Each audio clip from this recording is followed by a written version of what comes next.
I'm Emily Carter, 34, a financial analyst from Boston who's been independent since graduating college. For 7 years, I dutifully paid off my parents' mortgage, renovated their home, and treated it as my investment for the future.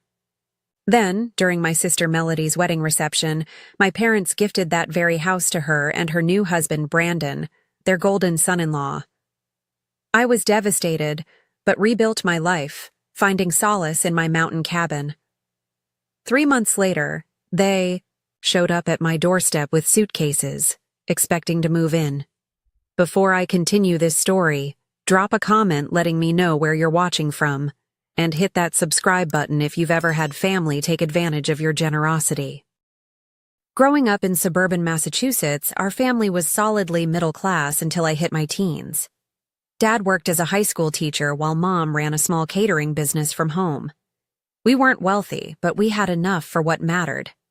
My sister Melody came along when I was 4, and despite the age gap, we grew close. I was the studious, responsible one, while Melody was artistic and free-spirited. My parents always joked that between us, we made one perfect daughter. Everything changed during my sophomore year of college. Dad developed severe back problems that limited his teaching hours, and Mom's business struggled during the recession. Suddenly, our comfortable life became precarious. I was on a partial scholarship at Boston University studying finance, but started working 30 hours weekly at a coffee shop while maintaining my GPA. Meanwhile, Melody was still in high school, insulated from the worst of the financial stress. "Emmy, we're so proud of how hard you work," Mom would say during our Sunday calls. "You're going to go so far in life." I believed in investing in my future.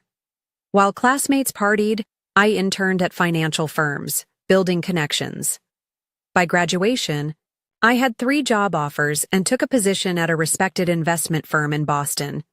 My starting salary seemed enormous compared to what we'd lived on, and I rented a modest apartment with a college friend. As my career advanced, my parents' financial situation deteriorated. Property taxes increased, and their 30-year-old house needed major repairs they couldn't afford. Dad's back worsened, reducing him to part-time teaching. Mom's catering clients dwindled as younger competitors emerged. Melody attended community, college for art, and lived at home, contributing minimally to household expenses. I visited monthly, noticing the peeling paint, leaking roof, and my parents' growing anxiety. When I was 27 and 3 years into my career, Dad called me crying. "Emily, we're 3 months behind on the mortgage," he admitted. "The bank is threatening foreclosure. We've tried everything." My heart sank.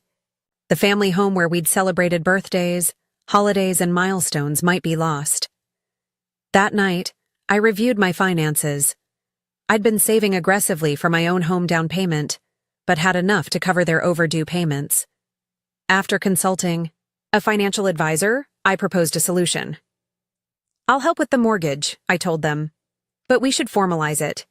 I'd like to pay it off completely over time, and eventually, the house would transfer to me as an investment property." They agreed, tearfully. "You've always been our rock, Emily," Mom said. "We signed a simple contract stating that after 7 years of payments, the house would transfer to my name, though they could live there for life. I also committed to necessary renovations. For 7 years, I faithfully sent monthly payments of $1,200. I replaced the roof, updated the electrical system, renovated the bathroom, and installed energy-efficient windows. Every improvement was documented as part of my investment. Meanwhile, I advanced to senior financial analyst and finally saved enough for my own property. Instead of a city condo, I bought a rustic 2-bedroom cabin near Lake Winnipesaukee in New Hampshire. It needed work, but I fell in love with the pine interior, stone fireplace, and peaceful surroundings. Weekends were spent sanding floors, painting walls, and creating my sanctuary away from Boston's hustle. During this period, Melody struggled through a series of retail jobs and creative pursuits. She lived alternately with roommates or back with our parents. While I worried about her lack of direction, my parents assured me, She's just finding herself. We weren't all born with your drive, Emily. Everything changed when Melody met Brandon Reynolds at 28. He was 33, worked in commercial real estate, and came from a wealthy Connecticut family. Handsome and charming, he swept Melody off her feet with expensive gifts and weekend getaways. From their first meeting, my parents were enchanted by Brandon. Dad suddenly had someone to watch sports with, and Mom delighted in Brandon's compliments about her cooking. Family dinners became showcases for Brandon's business successes and connections. Emily, isn't Brandon just wonderful for Melody? Mom gushed during one of my visits. He's so established and knows exactly what he wants. I nodded, but something about Brandon unsettled me. Behind his charm, I caught glimpses of calculation when he thought no one was looking. He'd subtly correct Melody's table manners or interrupt her stories. Small things, but they registered. Around this time, I met Jake Sullivan, my cabin's nearest neighbor. A wildlife photographer with kind eyes and an easy laugh, Jake lived year-round in his family's former vacation home. Our friendship began when he helped me install my dock and blossomed into something deeper over campfires and kayak trips. With Jake, I could be completely myself. He never compared me to anyone or measured my worth by my achievements. When I confided my concerns about Brandon, Jake listened without judgment. "Trust your instincts," he advised. "You know your sister better than anyone." As my relationship with Jake deepened, my parents became increasingly enamored with Brandon. When I mentioned putting the final renovations on the house before the transfer to my name, Dad changed the subject. When I brought up the contract we'd signed, Mom said, "Family shouldn't be so businesslike, Emily. We'll figure it all out." For the first time, I felt uneasy about my investment in my parents' home. But with only 6 months left on our agreement, I pushed my concerns aside and focused on finishing the promised renovations. After dating for just 8 months, Brandon proposed to Melody with a diamond ring that must have cost 3 months of his salary. Melody called me screaming with excitement, and I genuinely felt happy for her enthusiasm. My sister had always wanted a fairy tale romance, and on the surface, Brandon was providing exactly that. "Emily, you won't believe it. We're thinking about a spring wedding at Mom and Dad's house," Melody gushed over the phone. "The backyard will be perfect once the cherry trees bloom." The wedding planning quickly consumed my parents. Mom abandoned her struggling catering business to focus full-time on preparations. Dad spent weekends clearing garden beds and repainting fences. The backyard I'd helped landscape 2 summers ago was being transformed into a wedding venue. Brandon's parents visited from Connecticut, bringing their interior designer friend to suggest improvements to our family home. Suddenly, the kitchen backsplash I'd installed wasn't suitable. The living room furniture needed updating. My carefully chosen paint colors weren't wedding appropriate. "Emily, don't be so sensitive," Mom said when I expressed concern about the mounting expenses. Brandon's family is used to certain standards, and this is Melody's big day. As maid of honor, I tried to support Melody while gently suggesting budget-friendly alternatives. But whenever Brandon was present, my suggestions were dismissed. "Don't worry about money, Emily," Brandon would say with a condescending smile. "I've got connections who can get us amazing deals." These amazing deals always seem to involve my parents paying for premium services from Brandon's friends and associates. 3 months before the wedding, I arrived for a weekend of planning to find Melody in tears at the kitchen table. "Brandon thinks we should postpone our honeymoon so we can put that money toward redoing the master bathroom," she sniffled. "He says it's embarrassing when his friends visit. That master bathroom renovation had been my Christmas gift to my parents. The previous year, I'd hired a contractor friend who gave me a discount, and I'd taken time off work to help with the demolition." "Melody, do you want to postpone your honeymoon?" I asked carefully. "I want Brandon to be happy," she replied, avoiding my eyes. That weekend, I overheard a conversation between my father and Brandon while they were grilling on the deck. I'd gone to the kitchen for more ice and paused when I heard my name. "Emily's been generous," but she's always been practical to a fault, Dad was saying. Sometimes family needs to be about more than contracts and obligations. Absolutely, Brandon. Agreed.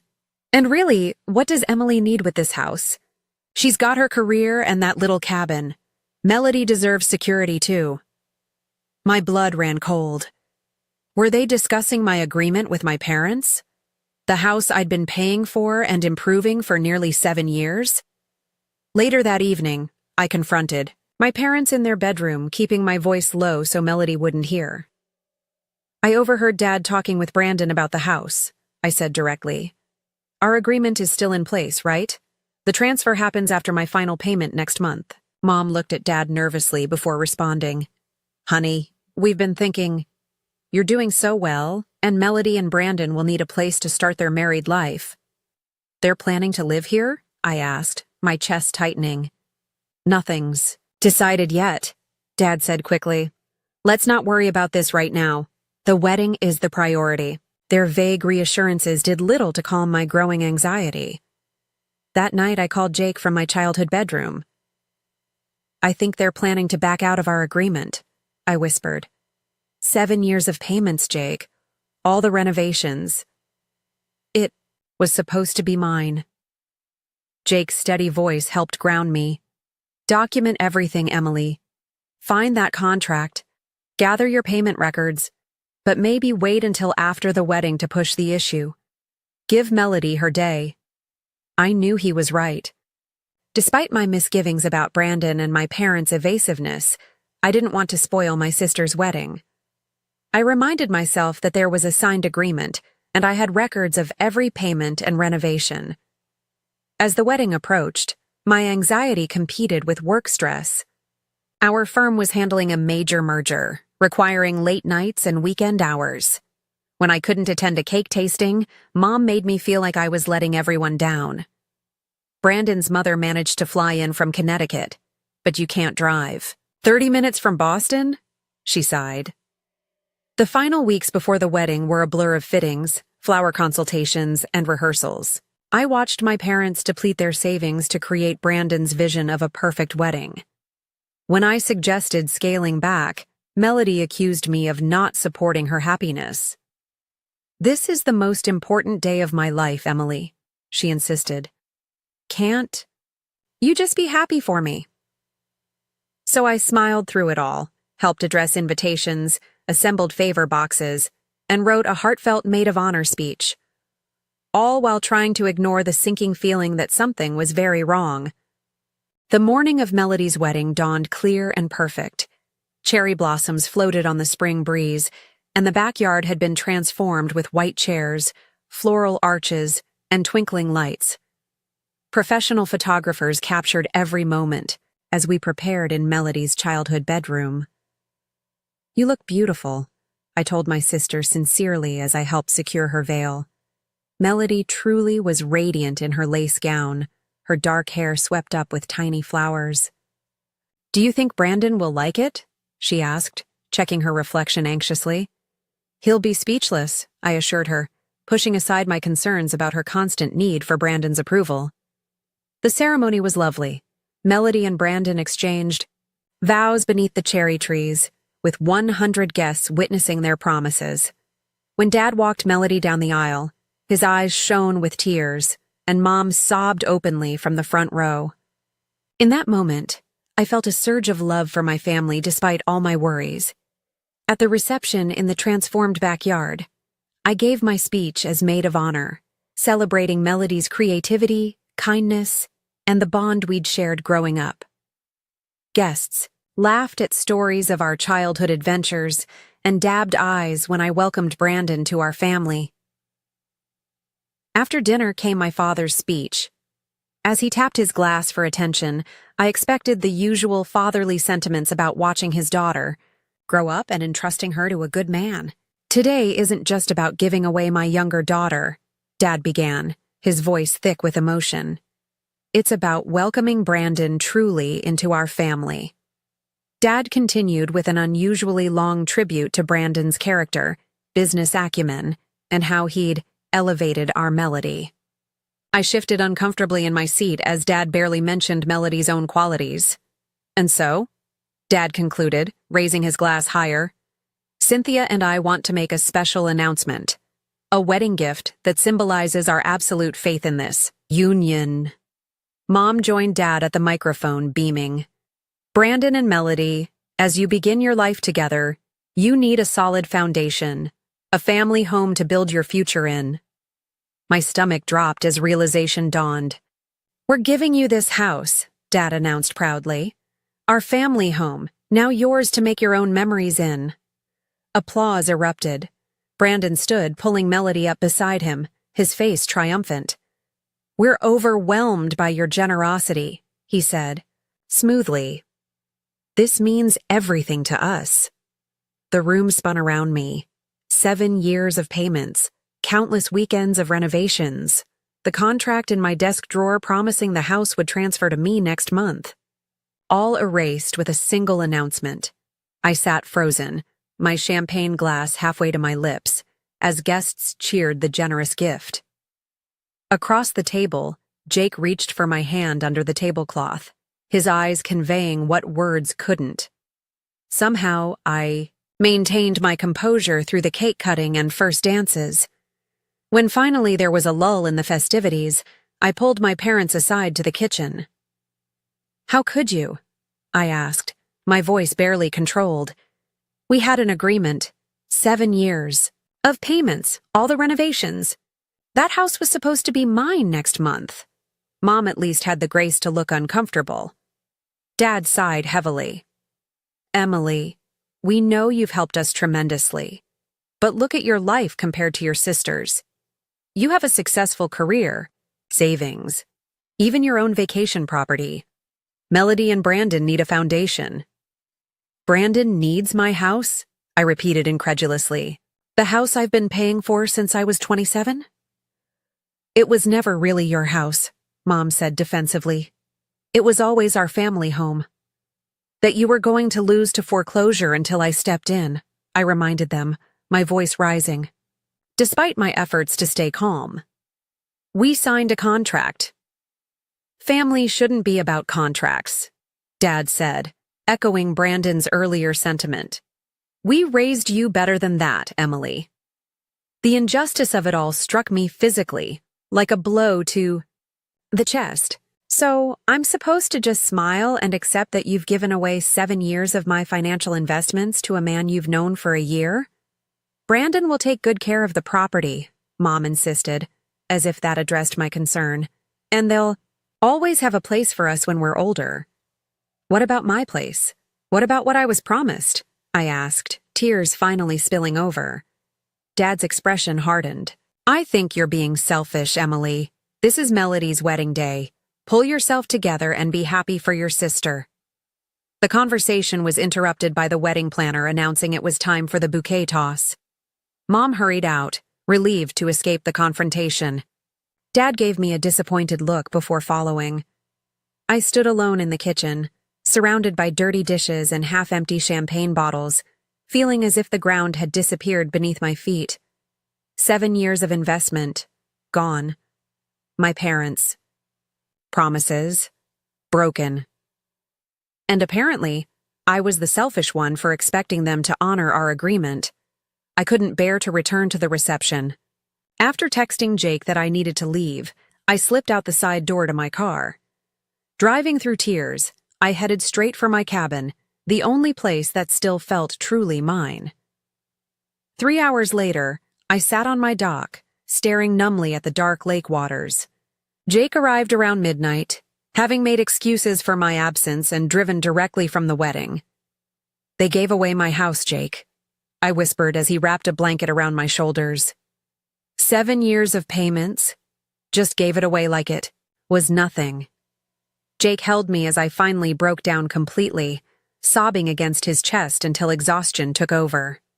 That night, curled up on my cabin sofa, I made a silent promise to myself. Never again would I let anyone take advantage of my generosity. For a week after the wedding, I stayed at my cabin, calling in sick to work for the first time in my career. The betrayal consumed me, I relived the moment of the announcement, the casual dismissal of my feelings, the shock of realizing how my parents truly viewed my contributions, my phone filled with missed calls and messages. Melody texted repeatedly, "Where did you go? Mom and Dad said you weren't feeling well. Call me." Later, more urgently, "Emily, are you mad about something? Please call me." My parents left voicemails that ranged from concerned to irritated. "Emily, this silent treatment is childish," Dad said 3 days after the wedding. "We need to talk about this like adults." Jake drove up midweek, bringing groceries and quiet support. He worked remotely from my cabin dining table while I alternated between fury and grief on the porch. "They made me feel like I was crazy for expecting them to honor our agreement," I told Jake as we shared a bottle of wine by the fireplace. "Like I was being greedy for wanting what was promised to me." "It's gaslighting," Jake said simply. "They know they're wrong, so they're making it your fault." At the end of the week, I found the strength to return to Boston. My boss was understanding about my absence, but the merger project needed my attention. Immersing myself in work provided some relief from the constant replay of betrayal. 2 weeks after the wedding, Mom called while I was at the office. "Emily, we miss you. This silent treatment has gone on long enough." "I'm not giving you the silent treatment," I replied evenly. "I'm processing the fact that you gave away something that was contractually supposed to be mine." "That contract was just a formality," Mom dismissed. "We never really intended to give you the house." The casual admission stunned me. "Then why did you sign it? Why did you let me pay the mortgage for 7 years? Why did you let me renovate?" "We needed help at the time," she admitted. "And you were doing so well financially. We knew you could afford it." The conversation devolved from there. Mom insisted I was financially secure enough to absorb the loss, while Melody and Brandon needed to start their married life properly.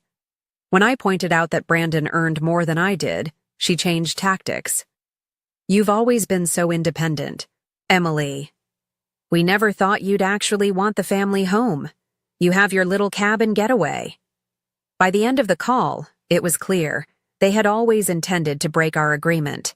My faithful payments and improvements had merely been a stopgap solution to their financial problems. Now that Brandon had appeared with his prestige and connections, they'd found a more appealing option. I consulted my firm's legal department discreetly. The contract we'd signed had teeth, they confirmed, but pursuing it would mean taking my parents to court. The thought made me physically ill. Instead, I made a practical decision. I formally ended all financial support to my parents. The supplemental checks I'd been sending for their expenses stopped. I removed myself as an authorized user on their credit card, which I'd been paying. I withdrew from the family cell phone plan I'd established and maintained. For 3 months, I maintained minimal contact with my family. I declined Sunday dinner invitations and begged off from Melody's housewarming party at what should have been my house. Work became my sanctuary, and weekends at the cabin with Jake healed my wounded spirit gradually. As Thanksgiving approached, Mom began her annual campaign of holiday guilt. "It's the first Thanksgiving with Brandon as part of the family," she emphasized during one of our brief calls. "Melody really wants everyone together." "I'll be at the cabin for Thanksgiving," I replied firmly. "Jake and I are cooking together. You can bring Jake too," she offered, as if that addressed my concern. "No, Mom. I need space still. Maybe Christmas." After hanging up, I felt a weight lift. Setting boundaries was new territory for me, the perpetual family fixer and enabler. Jake and I planned a quiet, intimate Thanksgiving at the cabin with a small turkey and all the traditional sides. The Tuesday before Thanksgiving, I left work early to beat holiday traffic to New Hampshire. As I rounded the final curve to my cabin, I spotted an unfamiliar car in my driveway. For a moment, I thought Jake might have arrived early. Then I recognized my father's sedan. Confused, I parked and approached the cabin. Through the window, I could see movement inside. Using my key, I opened the door to find my parents in my living room, suitcases open on the floor, clothes already hanging in my coat closet. "Emily!" Mom exclaimed. as if this were a pleasant surprise. "We were wondering when you'd arrive." I stood in the doorway, keys still in hand. "What are you doing here? How did you get in?" Dad held up a key. "Remember when you had that spare maid last summer when your contractor needed access? We kept it in case of emergencies." "This doesn't look like an emergency," I observed, taking in their partially unpacked luggage. "It looks like you're moving in." Mom and Dad exchanged glances. "Well, we've had some financial setbacks," Dad explained. "The wedding was more expensive than we anticipated, and with giving the house to Melody and Brandon, we're a bit strapped," Mom finished. "Brandon suggested we might stay here until we get back on our feet." The audacity was breathtaking. They had given away the house I paid for and now expected to move into my cabin because they couldn't afford their lifestyle anymore. "Brandon suggested you move into my cabin?" I repeated slowly. "He pointed out that you're rarely here except weekends," Dad said reasonably. "It's sitting empty most of the time, while we're struggling to afford a rental." I set my purse down, very carefully, afraid that if I moved too quickly, I might explode. "Let me understand this correctly. You gave away the house I paid for and now you want to live in my cabin because you can't afford housing?" "Don't be so dramatic, Emily," Mom sighed. "It's not like we're asking to take it from you, just to share it temporarily." "How temporarily?" I asked. They exchanged another look. "Well, until we figure things out," Dad hedged. "Maybe a year or so. Brandon thinks the real estate market will improve by then."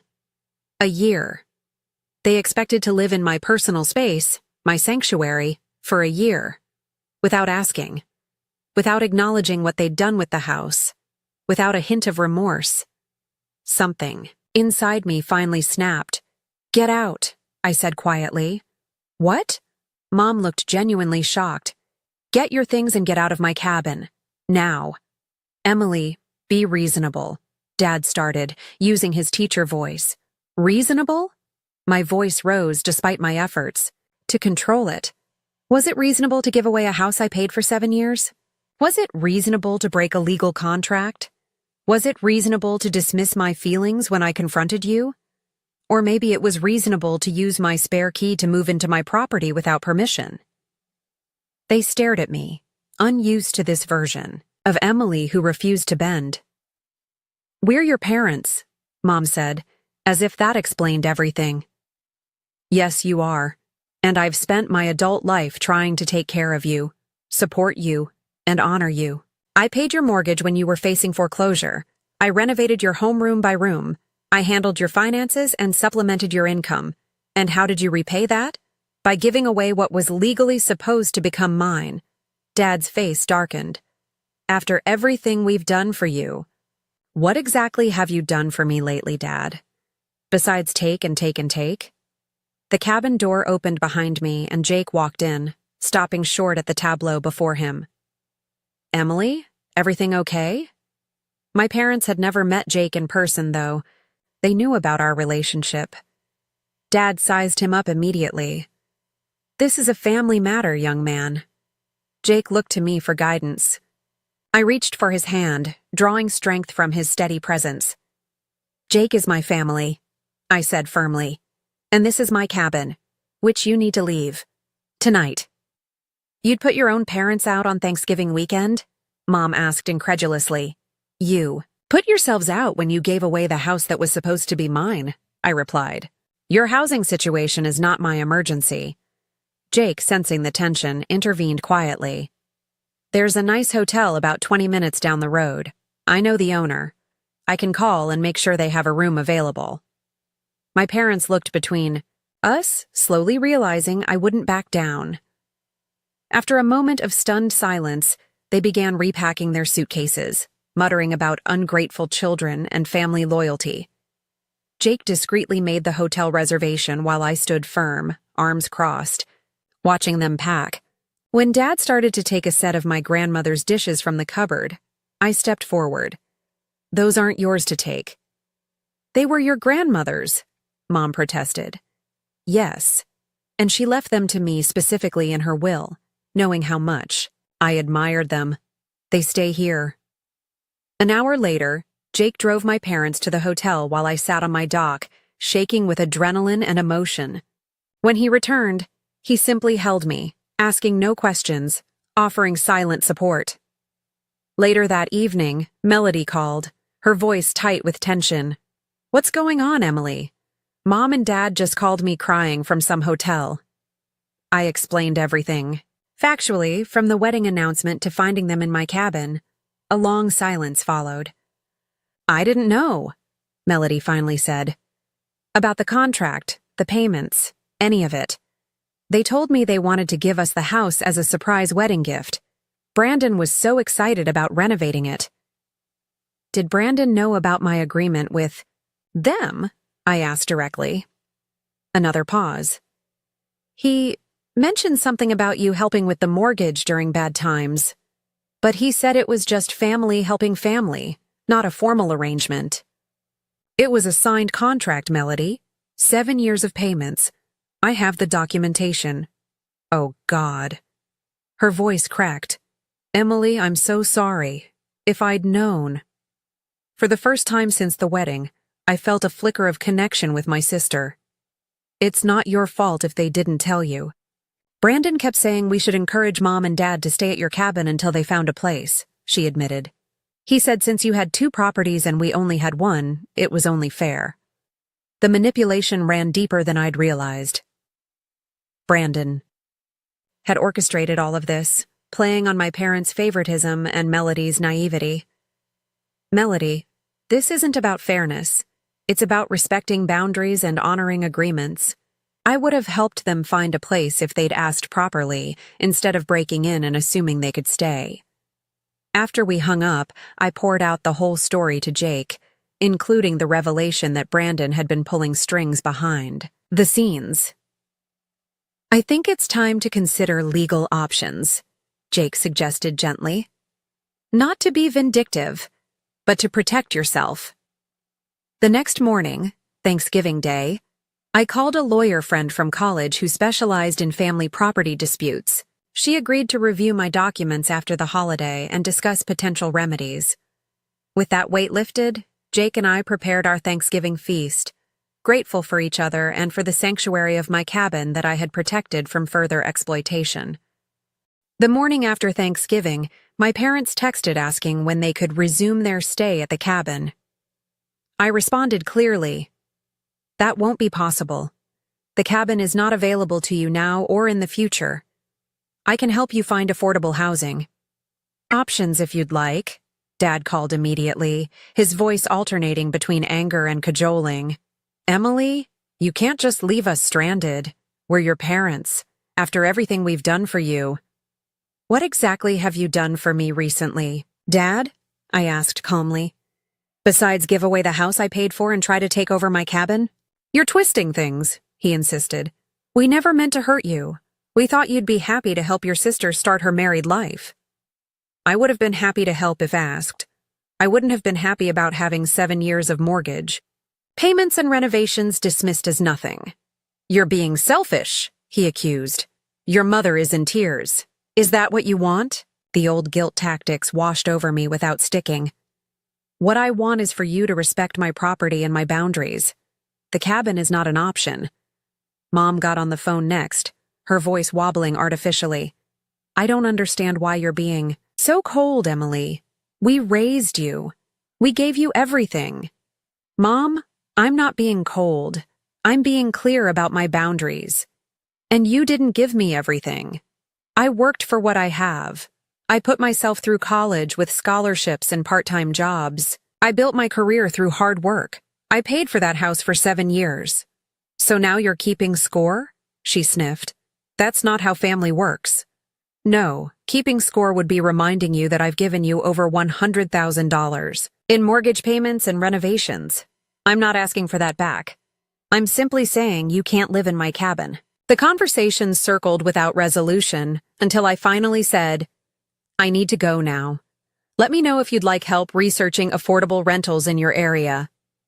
Jake witnessed the entire exchange, offering silent support and a reassuring squeeze of my hand when I finally hung up. "You did great," he said. "You stayed calm and held your boundary. Later that day, Jake drove my parents to retrieve their car from my property. They refused to speak to me, loading their remaining items in Stony. Silence. As they drove away, I felt a complex mixture of relief, sadness, and newfound strength. The following week, I met with my lawyer friend Samantha, bringing the original contract, payment records, and documentation of all renovations I'd funded. She reviewed everything carefully. "This is actually a solid agreement," she said, looking impressed. "Your parents clearly breached it by transferring ownership to your sister and her husband. You have grounds for legal action." "I don't necessarily want to sue my parents," I clarified. "I just want some recognition of what I've invested." "Sometimes, the threat of legal action is enough to bring people to the negotiating table," Samantha explained. "Let me draft a formal demand letter outlining the breach and proposing a settlement." The letter, sent via certified mail, detailed the contract breach and proposed a settlement. My parents would compensate me for 60% of the documented payments and improvements I'd made over 7 years, approximately $75,000. The response was immediate and explosive. Dad called, shouting about family loyalty and ingratitude. Mom enlisted relatives to contact me, painting me as a money-hungry daughter suing her poor parents. Aunt Linda called to tell me I was breaking my mother's heart. Uncle Paul emailed that he was deeply disappointed in my actions. I forwarded all communications to Samantha and maintained my resolve. "This isn't about money," I explained to Jake after a particularly difficult call from my godmother. "It's about acknowledgement. They can't just erase 7 years of my life and investments like they meant nothing." Meanwhile, Melody called several times, her voice increasingly strained. "Emily, things are getting weird here. Brandon keeps saying we need to fight your ridiculous claims as a family, but then I found him looking through Mom and Dad's financial papers without their knowledge." "What was he looking for?" I asked, concerned for my sister despite everything. "I don't know. When I asked, he got angry and said I didn't understand business matters." She paused. "He's been different since we got married, controlling about money, critical of my friends, angry when I disagree with him." I treaded carefully. "That sounds difficult, Melody. You deserve to be treated with respect. I keep thinking about what you said, about boundaries and agreements. I don't think Brandon respects either." These conversations with my sister became more frequent, creating an unexpected bridge during an otherwise painful family rift. 3 weeks after Samantha's letter, my parents' lawyer contacted her with a counteroffer, $35,000 as gift acknowledgement with no admission of contract breach. After consultation, I accepted. The money wasn't the point. The acknowledgement, however reluctantly given, was what mattered. When the settlement check arrived, I donated $10,000 to a housing assistance program for seniors. The rest went into my investment account, mentally earmarked for a future home purchase that would be solely mine. My parents and I maintained chilly, minimal contact through the holidays. I declined Christmas at the family home, now Melody and Brandon's, sending gifts by mail instead. Jake and I celebrated at the cabin, then visited his family in Vermont, where I was welcomed warmly. January brought an unexpected call from Melody. "Can we meet for coffee? Just us?" We met at a quiet cafe halfway between Boston and the suburbs. My sister looked thinner, shadows under her eyes that makeup couldn't quite conceal. "Brandon's furious about the settlement," she said without preamble. "He keeps saying that money was meant for our house renovations." "It was compensation for 7 years of mortgage payments I made," I corrected gently. "I know that now," she nodded, turning her coffee cup anxiously. "Emily, I think I made a mistake. Brandon isn't who I thought he was." Over the next hour, Melody revealed troubling patterns in her 3-month marriage. Brandon monitored her spending, criticized her friends, and had dramatic mood swings. He'd pressured her to quit her part-time gallery job because a Reynolds wife doesn't work retail. He'd convinced my parents to give them the house, then immediately began expensive renovations that erased childhood memories. He wants to refinance to pay for more renovations, she confided. When I suggested waiting until we'd saved more, he said I was being financially naive, like our parents. I listened, recognizing the signs of emotional manipulation and financial control. What do you want to do, Melody? I don't know yet, she admitted. But I wanted you to know I understand now why you were so hurt. The house meant something to you beyond money. It was a promise. Her acknowledgement healed something in me that the legal settlement couldn't touch. Thank you for seeing that. You're the strongest person I know, Emily, Melody said, her eyes filling with tears. You always have been. I need some of that strength now. As winter turned to spring, Melody and I rebuilt our relationship through weekly calls and occasional meetups. I was careful not to push her about Brandon, but offered support and perspective when asked. Jake met her for the first time over dinner in Boston, and their easy rapport added another strand to my support system.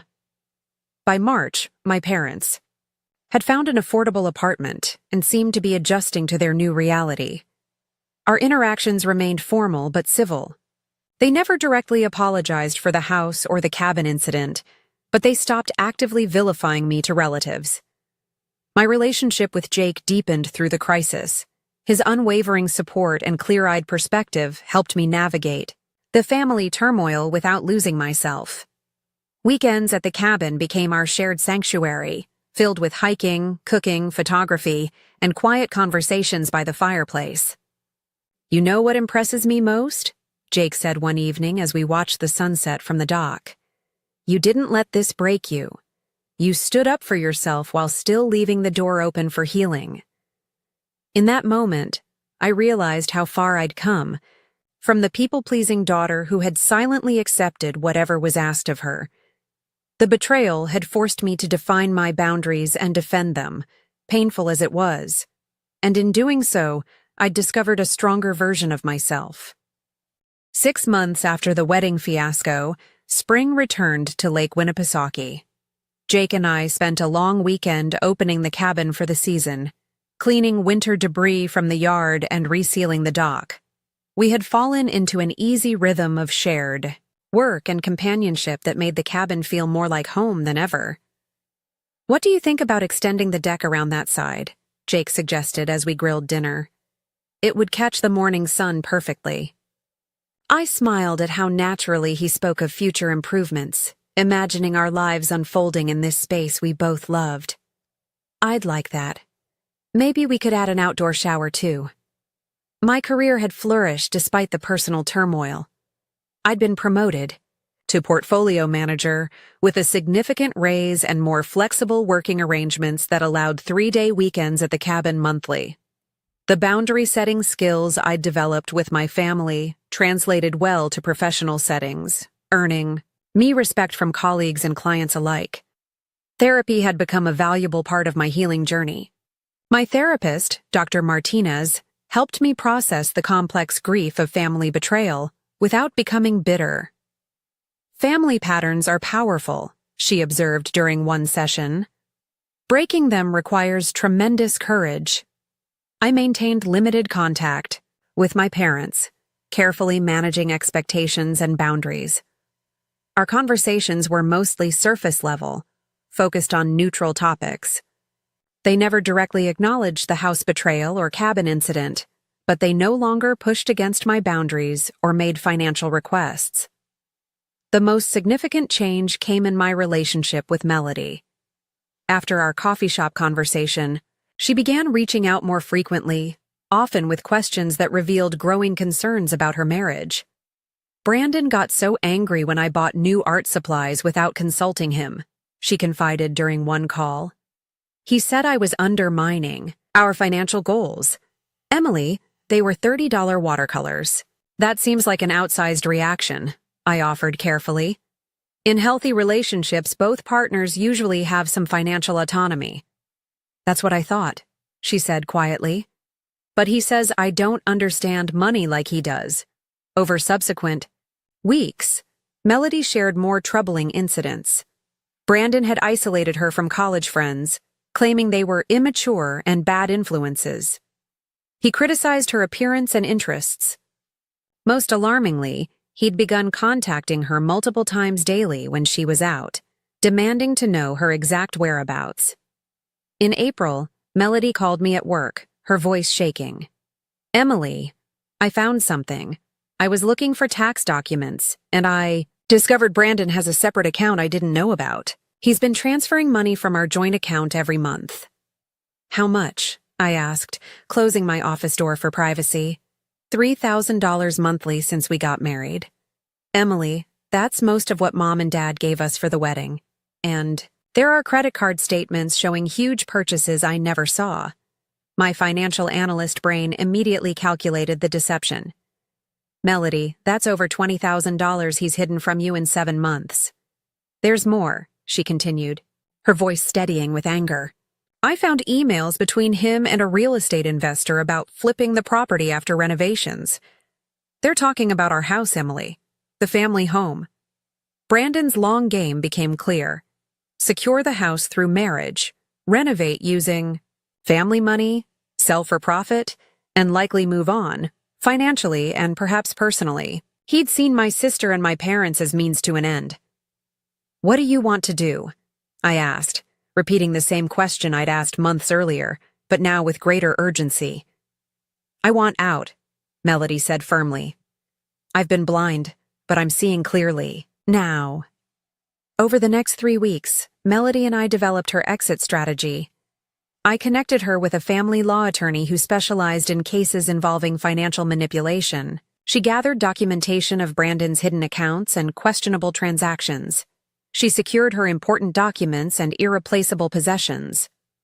"Where will you go?" I asked during a secure call from my office line, knowing Brandon monitored her cell phone. "Can I stay with you in Boston?" she asked hesitantly. "Just until I figure things out?" "Of course," I replied without hesitation. "My spare room is yours for as long as you need." On a Tuesday when Brandon had an overnight business trip, Melody executed her plan. She packed essential belongings, left a brief letter explaining her departure, and drove to my Boston apartment. My doorman had been briefed, security was alerted, and Jake stayed with me as additional support. When Melody arrived, eyes red but chin high, I embraced her with a mixture of pride and protectiveness. "You did it." "I almost didn't," she admitted as we carried her bags inside. "Right until the last minute, I heard his voice in my head saying I was being dramatic, that I couldn't manage without him." "But you knew that wasn't true," Jake said kindly. "I remembered watching Emily stand up to Mom and Dad at the cabin," Melody said, giving me a watery smile. If my sister could hold her boundaries against a lifetime of family expectations, could leave 6 months of manipulation. The aftermath was predictably stormy. Brandon vacillated between rage, pleading, and threats. My parents initially sided with him, convinced Melody was having some sort of breakdown. "How could you encourage this, Emily?" Mom demanded during a tense phone call. "They were building a life together." "He was financially exploiting her, Mom. There's documentation of hidden accounts and a plan to sell the house. That can't be right," Dad interjected. Brandon said Melody misunderstood some temporary business arrangements. "Ask to see the accounts," I suggested. "Ask to see the emails about flipping the property." Their defense of Brandon faltered when they finally confronted the evidence Melody provided. Dad called me a week after Melody left, his voice subdued. "We may have misjudged the situation." "And Brandon?"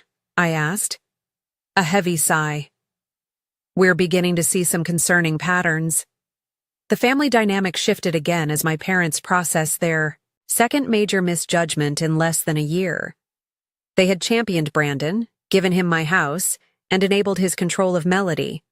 Now they faced the consequences of those choices, including potential loss of their family home, if Brandon contested the divorce. Melody stayed with me for 3 months, gradually rebuilding her confidence and independence.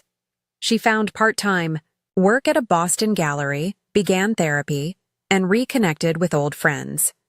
Legal proceedings moved forward, with her attorney building a strong case for financial deception and marriage fraud. My relationship with Jake deepened through this family crisis. He provided unwavering support without trying to control the situation or center himself in the drama. We spoke openly about our future, including possibilities of living together permanently, either at the cabin or finding a place that would be ours from the beginning. By summer, my parents had fully switched allegiance from Brandon to Melody. They visited my apartment, awkward but making efforts to repair relationships. During one visit, Mom helped Melody organize her growing art supplies in my spare room, while Dad and I maintained a careful conversation on the balcony. "We made a terrible mistake with Brandon," Dad admitted, staring at the Boston skyline. "We wanted so badly to believe Melody had found security that we ignored the warning signs." I nodded, not quite ready to absolve him completely. "And before that," he continued haltingly, "with the house. Emily, we were wrong. We had an agreement with you, and we broke it." The acknowledgement, however belated, eased something tight in my chest. "Yes, you did. I don't expect you to forgive us overnight," he said, "but I hope you know we're trying to do better." It wasn't a perfect apology, but it was a start. "I appreciate that, Dad." As Melody's divorce proceedings continued, Brandon's carefully constructed facade crumbled. Financial investigations revealed patterns of similar behavior in previous relationships and business dealings. The family home remained in contention, but Melody's lawyer was optimistic about securing her interests given the evidence of Brandon's deception. On a perfect August evening at the cabin, Jake and I sat on the new extended deck he had designed, watching fireflies dance over the lake. Melody was visiting for the weekend, sleeping peacefully inside after her first day of kayaking and swimming. "I have something to ask you," Jake said, reaching for my hand. From his pocket, he produced a small wooden box carved from lake driftwood. "This place has become the heart of our story. It's where we found each other, and where you found your strength." Inside the box was a simple but elegant ring, a sapphire the color of the lake surrounded by tiny diamonds like stars. "Emily Carter, will you marry me? Not because you need me, but because we choose each other, every day." Tears filled my eyes as I nodded. Yes. Absolutely yes. Later, as we celebrated with champagne on the dock, I reflected on the journey of the past year. The betrayal that had nearly broken me had instead forced me to grow stronger. The house I had lost had made way for a future built on mutual respect and genuine love. And the cabin I had protected had become the foundation for a new kind of family, one built on choice rather than obligation. 1 year after Melody's wedding, life had transformed in ways I could never have predicted. Jake and I were planning our own wedding, a small lakeside ceremony at the cabin the following spring. Melody had finalized her divorce from Brandon with a settlement that allowed her to keep the family home, though she was considering selling it to start fresh. "There are too many complicated memories there now," she explained, as we shopped for furnishings for her new apartment in Cambridge. "I think I need my own place with my own history." I understood completely. The house that had once represented my investment and security now symbolized a painful chapter better left behind. Melody had offered to sell it and split the proceeds, with me acknowledging my years of payments. But I declined. "Use it to build your new life," I told her. "That's worth more to me than the money." My relationship with my parents remained a work in progress. The initial fracture had begun to heal, but trust rebuilt slowly. They had moved into a comfortable senior apartment complex and were adapting to a simpler lifestyle.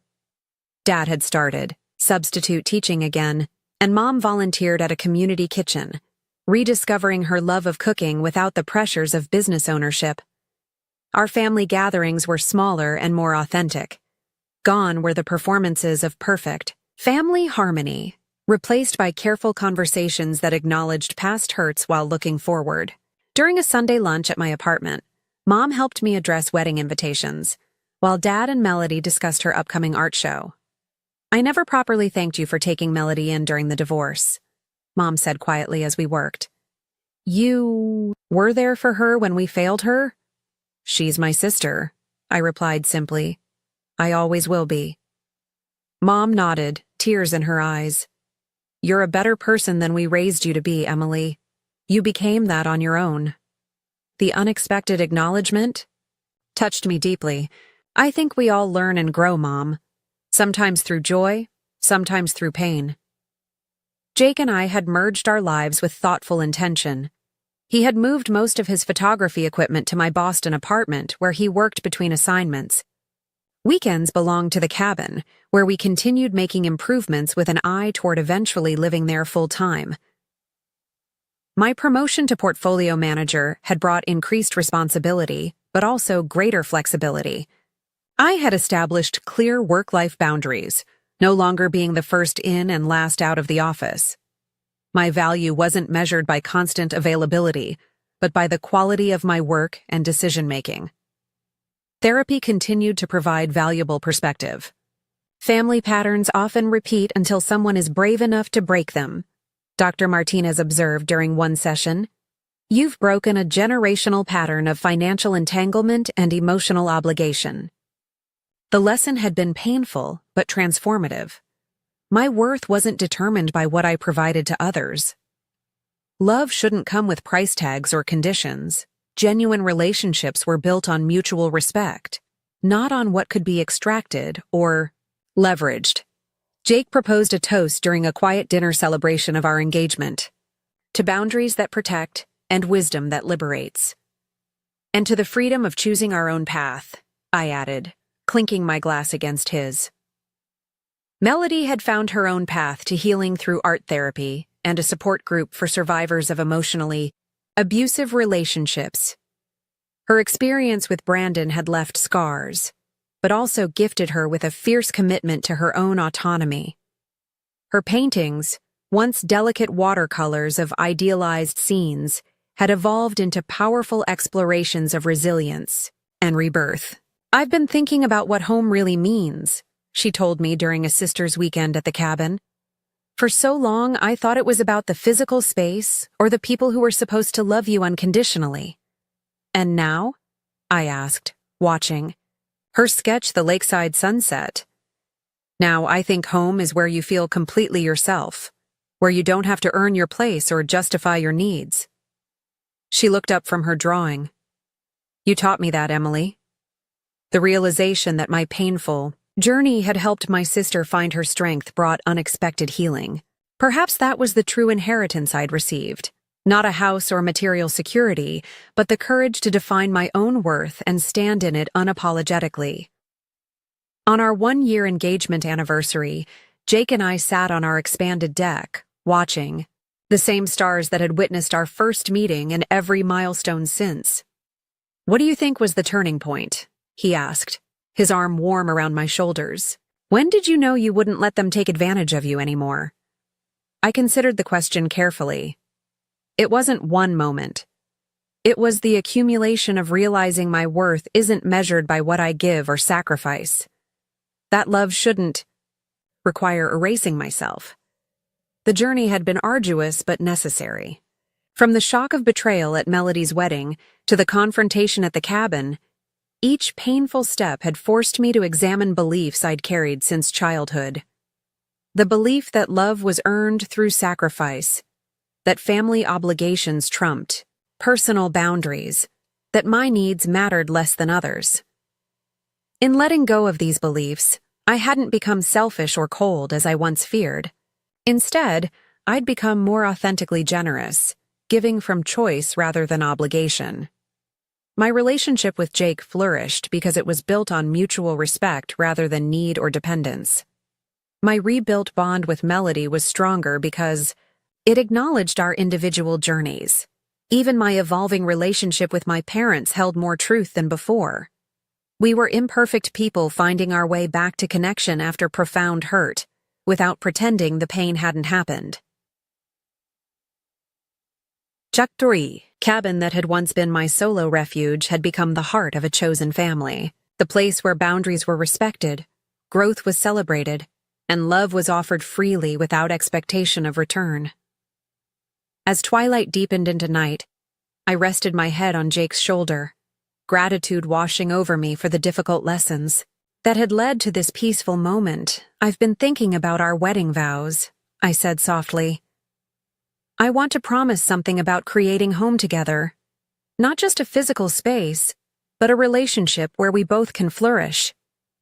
Jake kissed my forehead. Where boundaries are respected and growth is celebrated. Exactly that. The stars reflected on the lake's surface, creating a mirror image of the sky above. The symmetry felt right.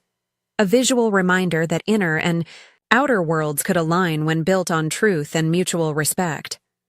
My journey from people-pleaser to self-advocate hadn't been easy, but sitting there with Jake, I knew with absolute certainty it had been worth it. In losing a house, I'd found a home within myself that could never be taken away. If my story resonates with you, I'd love to hear your thoughts in the comments. Have you ever had to stand your ground with family when they crossed important boundaries? How did you find the strength to protect what matters most to you? Share your experiences below, and don't forget to like, subscribe, and hit that notification bell so you never miss another story of healing and growth. Thank you for being part of this journey with me. Remember, your worth is never measured by what others take from you.